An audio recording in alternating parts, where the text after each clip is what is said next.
Hello friends, आज मी तुम्हाला CETच्या संदर्भातले अतिशय मोस्ट एक्झाम्पल्स तुम्हाला मी समजून सांगणार आहे. त्याच्यामध्ये जी ट्रिक्स असतात त्या ट्रिक्सचा आणि काही एक्झाम्पलचं कॅल्क्युलेशन्स तुम्हाला इथं सांगणार आहे. समजून घ्या आणि समजून घेऊन ती तुमच्या CETला फायदेशीर ठरतील. हे बघा कसं बघा.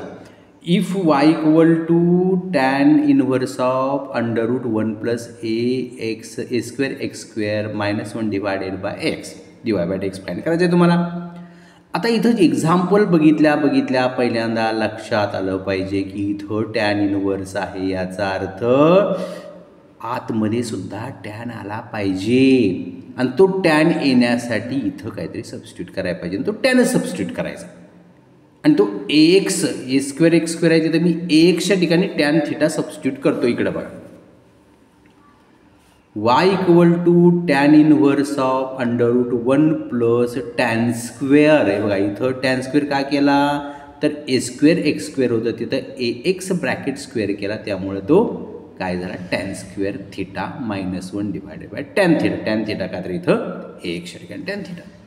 आता ax टॅन थिटा जेव्हा आपण पुट आउट करतो तेव्हा थिटाची व्हॅल्यू काढण्यासाठी आपण टॅन इनव्हर्स ऑफ a/x आपण इथे करत असतो. हा x इकडं न्यायचा आणि थिटा इकडं आणायचा आणि मग बघा ना, y equal to under root 1 plus tan square means sec theta -1 divided by tan theta.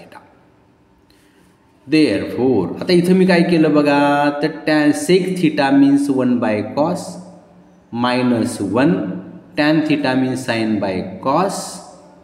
y equal to tan inverse of, इथं क्रॉस मल्टिप्लिकेशन केली बघा, इथं 1 विचारात घेतला डिनॉमिनेटरला आणि क्रॉस केलं 1 - cos थिटा डिवायडेड बाय कॉस थिटा आणि हा sine by cos theta. Cos theta get cos theta. हा कॉस थिटा काय होणार आहे, कॅन्सल होणार आहे. हा कॉस थिटा आणि तो कॉस थिटा कॅन्सल होईल आणि राहिलं तुमच्याकडे बघा 2 आणि 1 - cos थिटा डिवायडेड बाय साइन थिटा.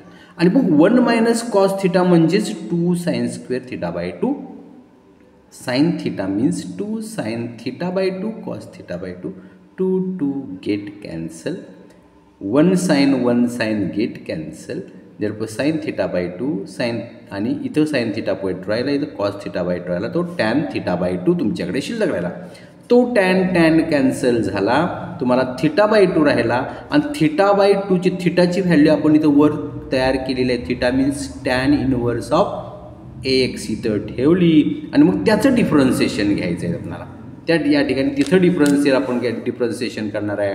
वायचं डिफरन्सिएशन dy/dx. हा थिटा बाय 2चा जो हाफ आहे तो बाजूला आला आणि टॅन इनव्हर्सचं डेरिव्हेटिव्ह आहे 1/1 प्लस x² म्हणजेच a² x² आणि पुन्हा axचं डेरिव्हेटिव्ह a. आणि म्हणून तुमचा ऑप्शन यातला जो आहे तो fourth option a divided by 2a1 plus a² plus x². ह्याच्यात लक्षात घ्या, इथं जेव्हा तुम्ही येता तेव्हा तुम्हाला लक्षात यायला पाहिजे, इथं लक्षात यायला पाहिजे, इथं थिटा बाय 2 जेव्हा तुमचा आला होता, डिनॉमिनेटरला 2 येणार एवढं निश्चित झालं आणि मग ते डिनॉमिनेटरला 2 कुठे आहे या 4 ऑप्शनमध्ये, तर पहिल्यात नाही, दुसऱ्यात नाही, हे 2 कट झाले. ह्या दोघांमध्ये आहे पण एवढं निश्चित की मायनस टॅनच्या इन्व्हर्समध्ये कुठेही मायनस येत नाही, म्हणून हा ऑप्शन असू शकत नाही, म्हणून हा ऑप्शन असा आपण अंदाज करू शकतो. समजलं? आता आपण पुढे जाऊ. General solution of the sine x plus cos x equal to √2 cos alpha. आता हे तोंडी उत्तर कसं काढायचं बघा. हा जो √2 आहे बाळांनो, तो इकडे मी डिव्हाइड करतो. √2 काय करतो इकडं डिव्हाइड, म्हणजे इथं 1/√2 झाला, इथं 1/√2 झाला बघा. आणि इथं 1/√2 म्हणलं की मी 1/√2 ही कुणाची व्हॅल्यू असते, साइन π/4 ची व्हॅल्यू असते आणि इथं cos π/4 ठेवतो, म्हणजे हा cos a - b चा फॉर्म्युला तयार झाला बघा. थोडंसं कॅल्क्युलेशन तुम्हाला मी इथं करून दाखवतो म्हणजे तुमच्या लक्षात येईल. हे बघा, sine x into 1/√2 plus cos x into 1/√2 आणि इकडं कॉस अल्फा शिल्लक राहिला. हा √2 फक्त इकडे डिवाइड आणला. त्यामुळे इथं मी काय ठेवलं साईन एक्स इंटू हा तुमचा साईन π/4 लक्षात घ्या प्लस कॉस एक्स हा कॉस π/4 लक्षात घ्या इक्वल टू कॉस अल्फा.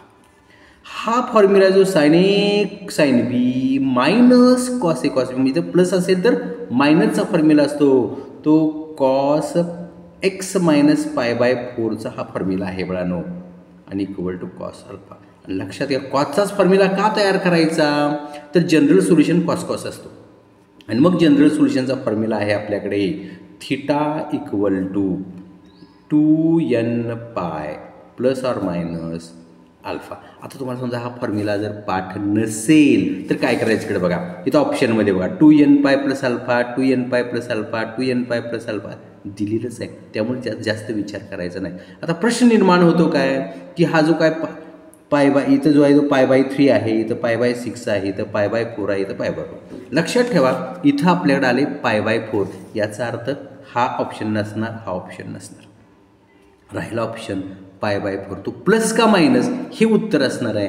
तर आता प्लस का मायनस बघा हा इथं काय आहे तुमच्याकडं मायनस π/4 तो या बाजूला ट्रान्सफर झाला काय झाला प्लस π/4 म्हणून तुमचं ऑप्शन डी हा ऑप्शन त्याचा ॲन्सर. समजलं का बघा असं ट्रिक करायची आणि ॲन्सर फाइंड करायचं. समजलं. हा व्हिडिओ तुम्हाला आवडला तर लाईक करा सबस्क्राईब करा आणि तुम्हाला मी अतिशय सुंदर सुंदर व्हिडिओ पुढे पाठवत जाईल.